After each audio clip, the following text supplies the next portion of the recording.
Well, yeah.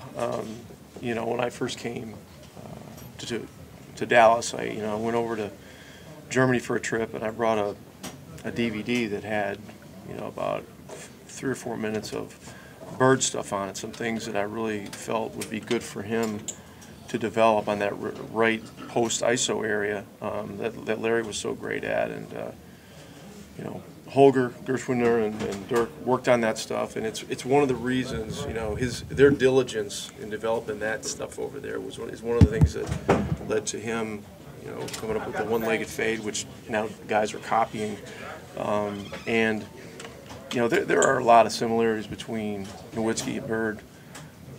The biggest thing is their drive to win, their meticulous approach toward preparation, work ethic, and those kinds of things.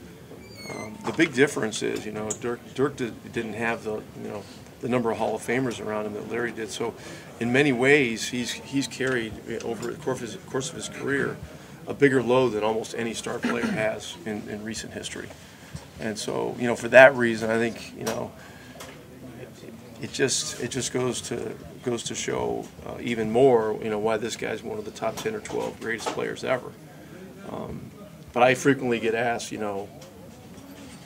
between him and Bird, who's better, and there's no one guy that's better than the other. They're both great, but they're both very different. So,